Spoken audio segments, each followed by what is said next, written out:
इसलिए पुण्य सब कुछ है। जैसे ये सब कुछ पैसे से आता है, वैसे पैसा पुण्य से आता है। ये मनुष्य जन्म हमें पुण्य से मिलता है, माता पिता हमें पुण्य से मिलते हैं, घर हमें पुण्य से मिलता है, गुरु हमें पुण्य से मिलता है। ये सब कुछ जो एक अवसर, वातावरण, इकोसिस्टम हमें अच्छा मिल रखा है, ये हमें पुण्य से मिलता है। और सामूहिक करते हैं तो सामूहिक पुण्य मिलता है, और फिर सामूहिक पुण्य करने से फिर देश समृद्ध हो जाता है, विश्व गुरु बनता है। क्योंकि पहले सामूहिक पुण्य किया जाता था तो भारत विश्व गुरु था।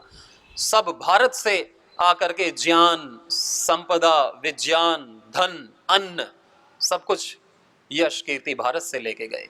आज भारत का सामूहिक पुण्य क्षीण हुआ है, तो हम सामूहिक, इस तरह सामूहिक यज्ञ करें, योग करें, इसको फैलाएं। बहुत सारे रोग नष्ट किए हैं अपने साधकों ने यज्ञ को करके, उसके पूरे वीडियोस भी बनाकर, पूज्य स्वामी यज्ञ देव जी हैं, वो पूरा यज्ञ में ही, अनुसंधान में, यज्ञ के प्रचार प्रसार में लगे रहते हैं। उनका एक यूट्यूब चैनल भी है स्वामी यज्ञ देव करके, उसमें सारी, उसमें उन्होंने डाल रखा है कि किस प्रकार से पार्किंसन में, स्किन डिजीज में, इनफर्टिलिटी में, माइग्रेन में, एमएनडी में, ऑटो इम्यून डिजीज में, कैंसर में योग से लाभ हुआ।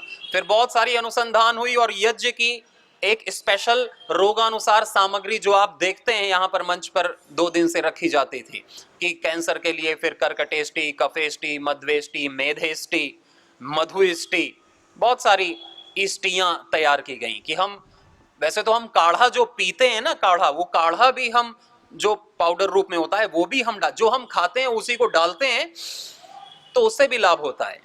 लेकिन फिर उसकी एक स्पेशल हवन सामग्री बना दी गई, उसको हम गुग्गल के साथ और घी के साथ मिक्स करके डालते हैं तो उसका लाभ होता है। गुड़ डालने का, अन्न डालने का वो लाभ होता है, फिर वो हानि नहीं करता, वो लाभ करता है, वो सूक्ष्म हो जाता है। और औषधि जितनी सूक्ष्म होगी उतनी ज्यादा लाभ करेगी। जैसे हम अखरोट और बादाम खाते हैं, ऐसे चबा चबा के खाएंगे तो कम लाभ करती है।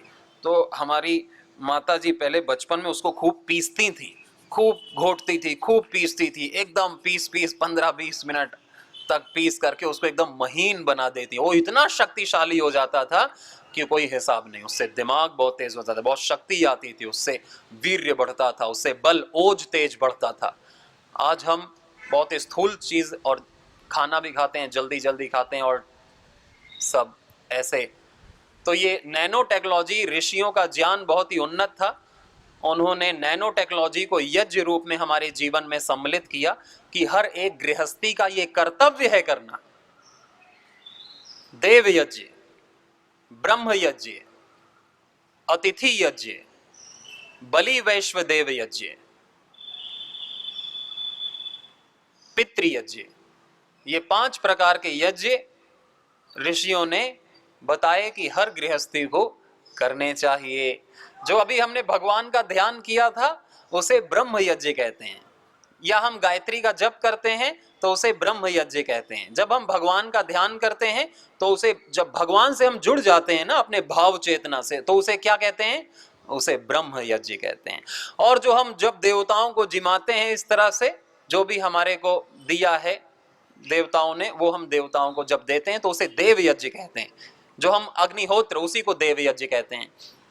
एक होता है अतिथि यज्ञ, तो कोई विद्वान साधु हमारे यहाँ आया, कोई अतिथि आया, उसका हमने बहुत आदर सत्कार किया, उसको अन्न दिया, जो भी हमारे पास है हमने उसका यथा योग्य आदर सम्मान सत्कार किया, उसे अतिथि यज्ञ कहते हैं। और फिर पितृ यज्ञ होता है, अपने माता पिता की खूब सेवा करना, उनकी आंखों में कभी भी हमारी वजह से, हमारे गलत कामों की वजह से आंसू ना आए। खुशी के तो आंसू आए, लेकिन हमारी वजह, गलत कामों की वजह से हमारे कभी उनके आंखों में आंसू ना आए। उनको हम तृप्त रखें, प्रसन्न रखें, उनकी खूब सेवा करें, जब तक भी वो हमारे साथ जीवन जिए, बहुत आनंद में जिए। और उनकी बनाई, उन हमारे जो पूर्वज हैं वो सभी, उन सभी, केवल जीवित ही नहीं, वो नहीं भी हैं तो भी हम उनको प्रणाम करें। वो जहां हैं तो सही, आत्मा थोड़ी चली मर गई, वो हैं तो सही, वो तो हैं, तो उनको हम प्रणाम करें और उनकी सिखाई गई, बताई गई विद्या को हम जिएं तो वो प्रसन्न होते हैं। ये नहीं कि ऊपर ऊपर से प्रणाम कर लिया और फिर हमारा जो मन आया हमने करने लगे और उन्होंने जो सिखाया वो सब नमस्ते कर दिया। फिर वो काहे के, फिर तो ठीक नहीं है, फिर तो हमने सही नहीं किया ऊपर ऊपर से।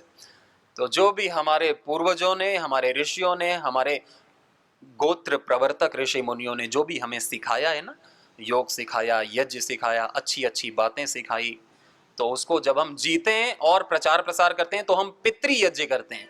फिर सारे पितरों का आशीर्वाद हमें मिलता है, हमें मिलता है। और फिर क्या हो गया? ब्रह्म यज्ञ, देव यज्ञ, अतिथि यज्ञ, पितृ यज्ञ, और फिर है प्रकृति यज्ञ। उसे बलि वैश्व देव यज्ञ भी कहते हैं।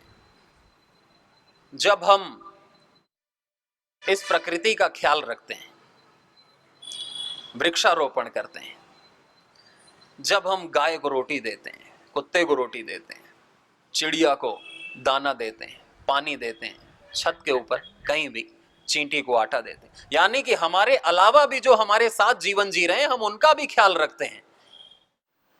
रोगियों का, गरीबों का, जो भी हमसे कम है, अपने से बढ़े हुए को तो हम क्या दे सकते हैं, लेकिन जो भी हमसे कम है हम उनको बांटते हैं।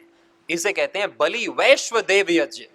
जो इस विश्व में हमारे साथ जी रहे हैं उनके प्रति भी हमारी सद्भावना तो हो, कम से कम यज्ञ हो जाता है। अच्छे भाव से कुछ भी करना, निस्वार्थ कुछ भी करना, यज्ञ हो जाता है। हम अपने हर काम को यज्ञ बना सकते हैं और हम अपने हर काम को भोग भी बना सकते हैं। अगर वो केवल मेरी प्रतिष्ठा के लिए, मेरे लाभ के लिए, मेरे स्वार्थ के लिए हो तो हर काम भोग हो जाता है। हर काम, अच्छा काम भी भोग हो जाएगा कि मेरा नाम हो। हर काम यदि दूसरों के लिए हो, सृष्टि के लिए हो, सद्भाव से हो, निष्काम निस्वार्थ हो, हर काम यज्ञ हो जाता है। और जो भी कर्म यज्ञ पूर्वक होते हैं उसका दिव्य फल मिलता है, उसका इतना फल मिलता है कि हम उसको सोच भी नहीं सकते हैं। हम सोचते हैं ना कि इस व्यक्ति के पास इतना सब कुछ कैसे?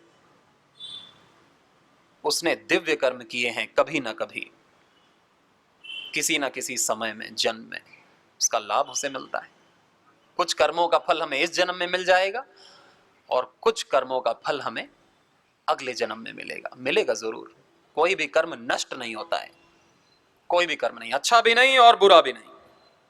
तो अपनी बलि देना, बलि देना, बलि यानी कि जो भी भगवान ने हमें दिया है उसको हमें समर्पित करना। बलि यानी कि ये नहीं कि बकरे की बलि देना, वो बकरे की रक्षा करना,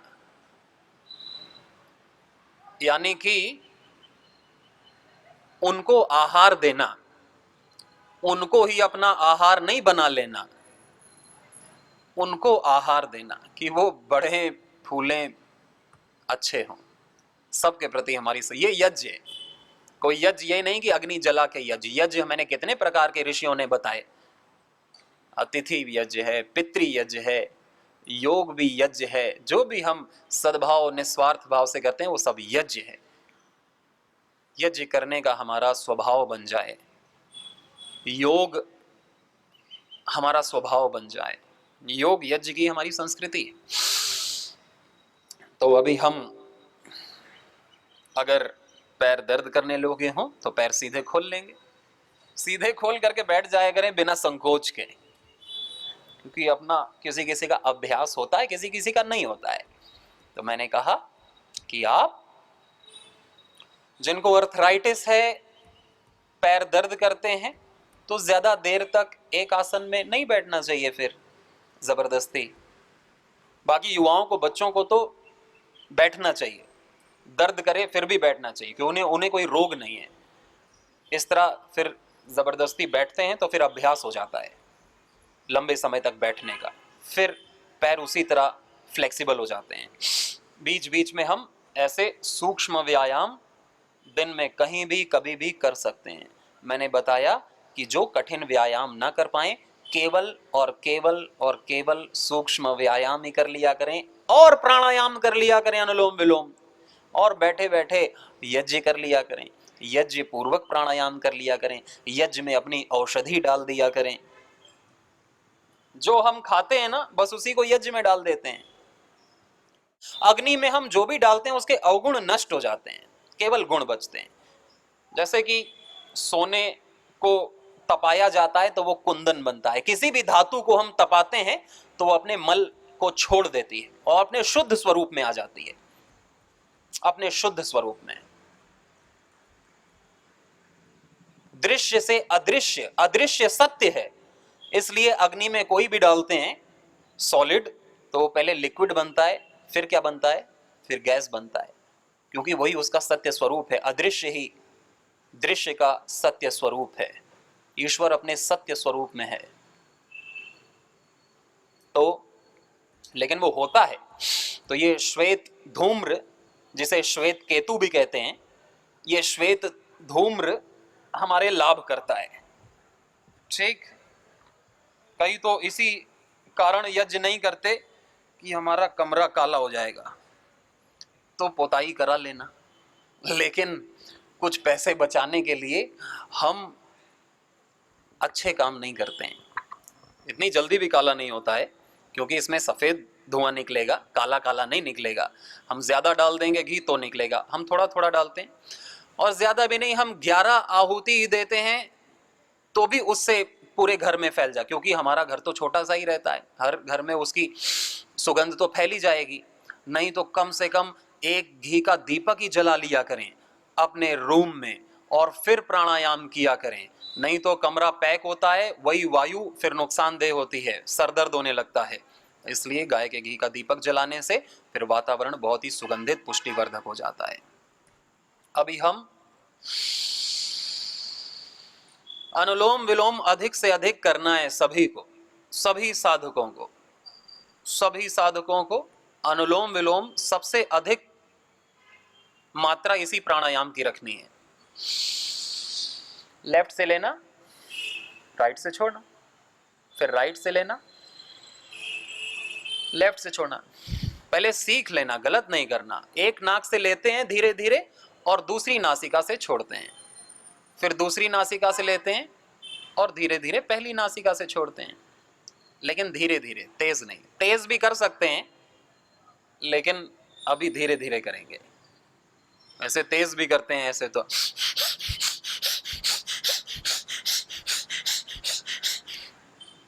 तेज कब करते हैं, जब मन बहुत अशांत हो, तुरंत शांत करना हो, तुरंत गर्मी लानी हो अपने भीतर, बहुत क्रिया आलस से निद्रा आ रही हो, मन ना लग रहा हो, तो तेज कर लेते हैं, लाभ मिलता है। लेकिन अभी हम धीरे करेंगे। जिनका बैठ करके कमर दर्द होता है तो वो लेट करके भी अनुलोम विलोम किया करें, आधे आधे घंटे, एक एक घंटे, एक एक घंटे अनुलोम विलोम करके 70-75 साल की उम्र में भी लोगों ने अपना चश्मा हटा लिया है। ऐसे भी उदाहरण हैं कि जिनको चश्मा लगा था और उनकी 70 आयु हो गई थी, उन्होंने अपना चश्मा हटा लिया अनुलोम विलोम करके। लेकिन फिर उन्होंने टाइम नहीं देखा कि अरे 10 मिनट हो गया, ज्यादा हो गया, करते गए करते गए। दुकान में बैठे हैं तो दुकान में बैठे बैठे करते गए, ग्राहक आया तो सामान दिया, और ग्राहक गया तो फिर अनुलोम विलोम, फिर कोई आया तो सामान दिया, ग्राहक गया तो फिर अनुलोम विलोम। ऐसे उम्र का हर एक साल आपका मस्त हो जाएगा यदि अनुलोम विलोम से आपको प्यार हो जाएगा तो, और आप अनुलोम विलोम नहीं छोड़ोगे तो। ये नहीं कि हमारा 20s बहुत अच्छा था, हमारा 30s बहुत, हमारा 50 बहुत खराब होगा, 60 और खराब होगा, 80 और खराब होगा। उसी का खराब होगा जो योग नहीं कर रहा है, जो कुछ नहीं कर रहा है, और उसका और अच्छा होता जाएगा जो कर रहा है। 20s से अच्छा 30s होगा, 30s से अच्छा 40, 50। अनुभव बढ़ता जाएगा, ज्ञान बढ़ता जाएगा, आनंद बढ़ता जाएगा। जैसे पेड़ छोटा होता है तो क्या देता है, लेकिन जब बड़ा हो जाता है तो फूल भी देता, फल भी देता, छाया भी देता, लकड़ी भी देता, ऑक्सीजन भी ज्यादा देता, सब देता। लेकिन आदमी के बड़े होते होते वो और परेशानी देता, और ज्यादा गुस्सा करता, और ज्यादा सर खाता, और ज्यादा बड़बड़ाता, और ज्यादा रोगी हो जाता। और बचपन में बड़ा मस्त होता है कि बचपन में तो भगवान ने अच्छा अच्छा बना के भेजा है, और फिर उसने अपने हाथ में ले लिया सब कुछ, फिर वो कबाड़ा करते हुए बड़ा हो जाता है। बड़ा तो होगा ही, क्योंकि वो तो होना ही होना है। तो कोई ऑप्शन नहीं है, बड़ा तो होगा ही, लेकिन कैसे बड़ा हो रहा है, फिर वो ऑटोमेटिकली बड़ा हो रहा है। तो हमको अच्छी चीज के साथ बड़ा होना है, नहीं तो 20 भी खराब होता है, 30 भी खराब होता है। अनुलोम विलोम, जब हम डाबा नाक से श्वास लेते हैं ना, लेफ्ट से, तो हमारा राइट ब्रेन सक्रिय होता है, एक्टिवेट होता है, और राइट ब्रेन हमारे लेफ्ट बॉडी पार्ट को कंट्रोल करता है। और जब हम उज्ज्वा नाक से राइट से श्वास लेते हैं तो हमारा left brain, opposite left brain active होता है, जो हमारे राइट बॉडी पार्ट को कंट्रोल करता है।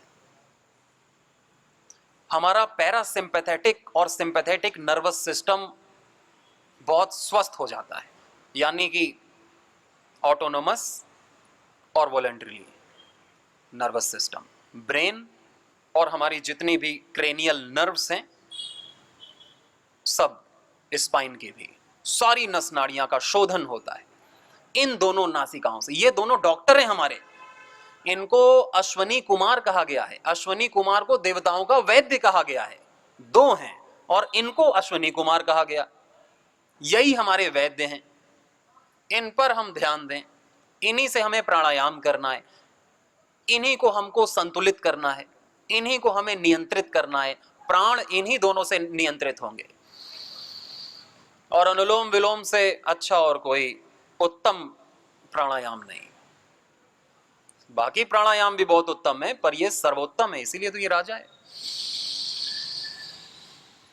लंबी गहरी श्वास लेना, लंबी गहरी श्वास छोड़ना। और एयर को मेडिकेटेड बनाने के लिए मैंने बोला गाय के घी का दीपक, या धूनी करना, मेधेष्टि की, स्ट्रेस तनाव हो तो मेधेष्टि की धूनी करना, उसे लेना। हृदय रोग हो तो हृदयेष्टि की,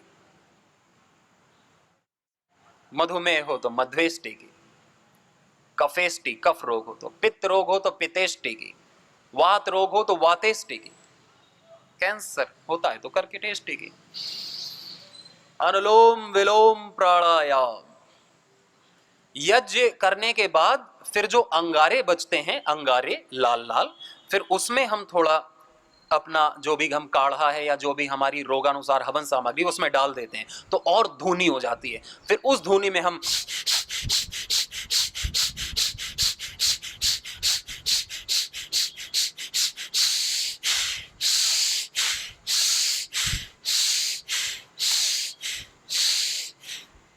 इस प्रकार से भस्त्रिका प्राणायाम करते हैं 2 मिनट 5 मिनट।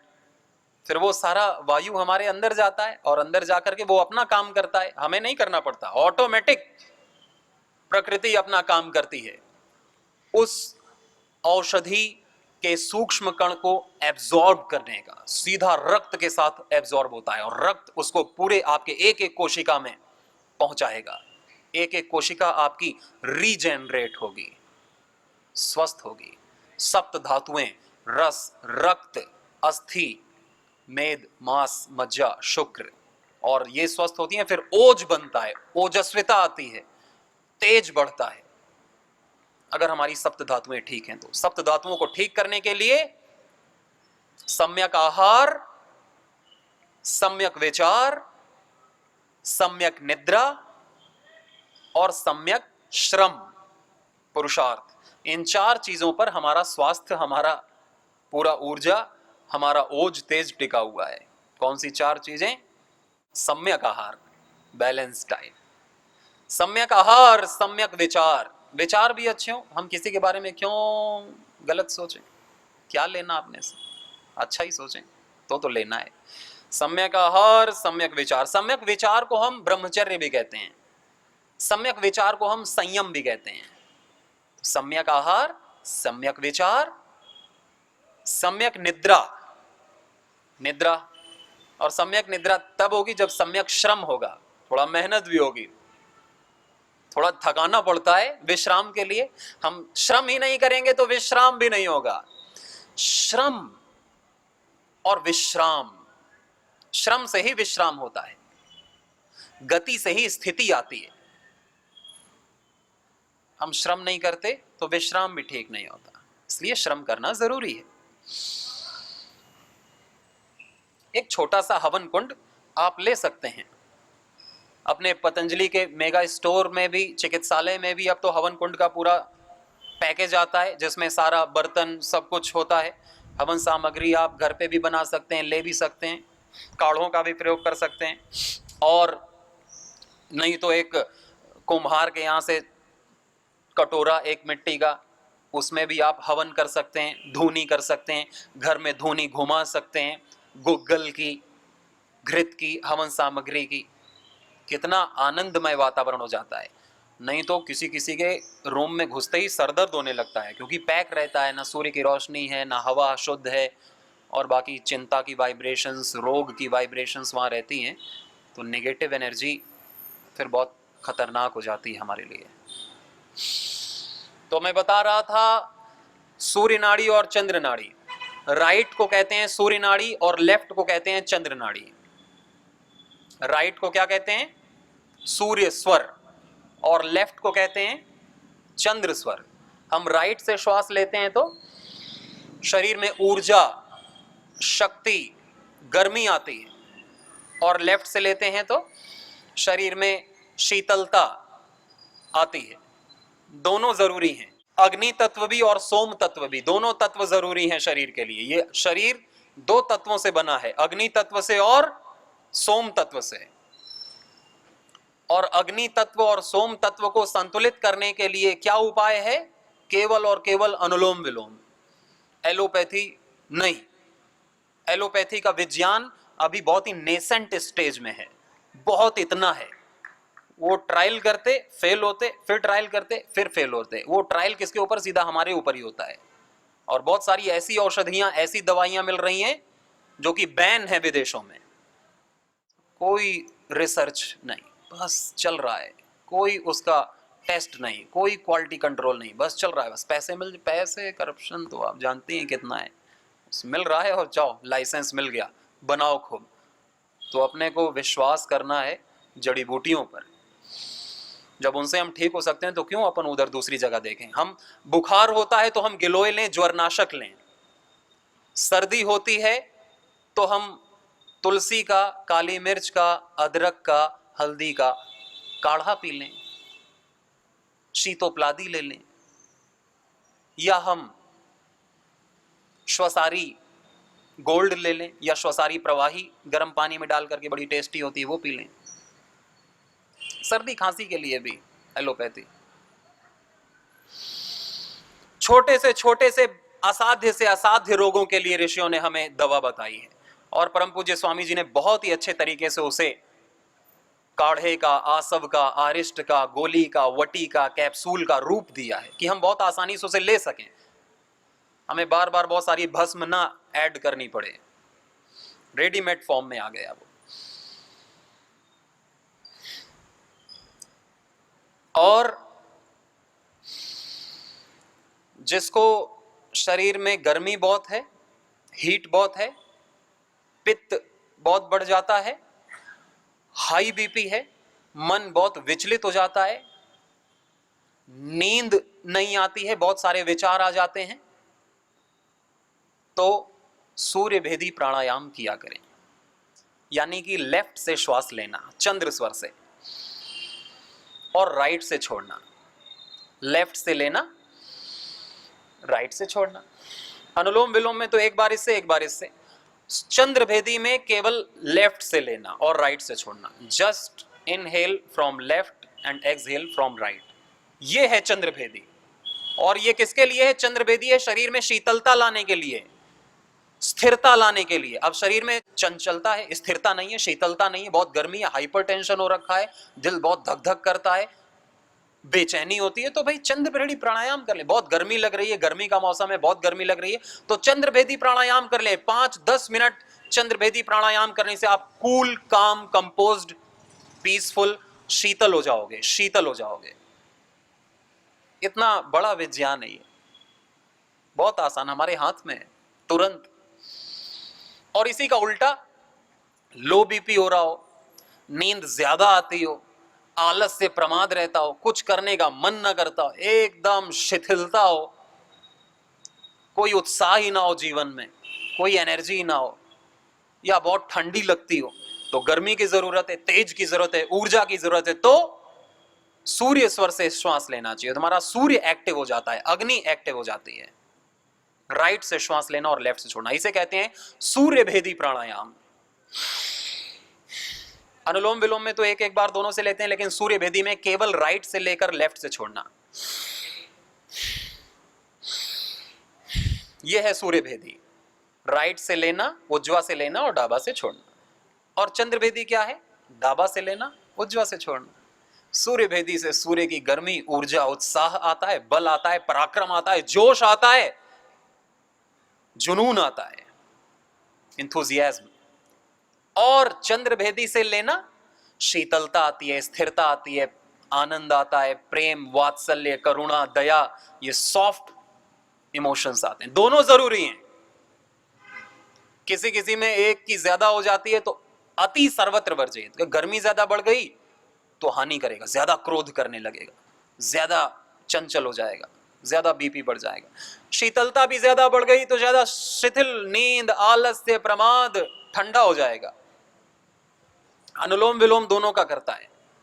तो मैं कह रहा हूं, अगर कोई ज्यादा हाई हो जाए तो हम उसे बैलेंस कर सकते हैं अपोजिट स्वर चला करके।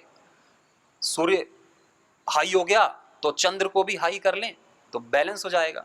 चंद्र हाई हो गया, सूर्य को हाई कर लें, बैलेंस हो जाएगा। तो फिर हमें सूर्य भेदी और चंद्र भेदी अकॉर्डिंगली कर लेना चाहिए, और फिर बाद में अनुलोम विलोम जरूर करना चाहिए। ये नहीं कि केवल सूर्य करके छोड़ दिया, फिर भी बाद में 10-15 मिनट सूर्य भेदी किया, फिर बाद में जरूर अनुलोम विलोम भी कर लेना चाहिए 10 से 15 मिनट। और करना ही क्या है अपने को? अगर अपने पास टीवी देखने का समय है, फेसबुक व्हाट्सएप चलाने का समय है, तो योग का समय भी होना चाहिए। फिर तो योग का समय तो होना ही होना है। योग बिना सब सून।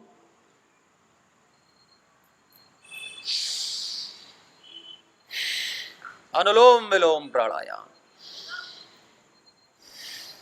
ये दोनों वैद्य हमारे साथ रहते हैं मरते दम तक। और ये वैद्य हमारे अच्छे से काम करेंगे तो हमको कोई रोग नहीं होगा। ये वैद्य हमारे पास हमको इनबिल्ट दे रखा है।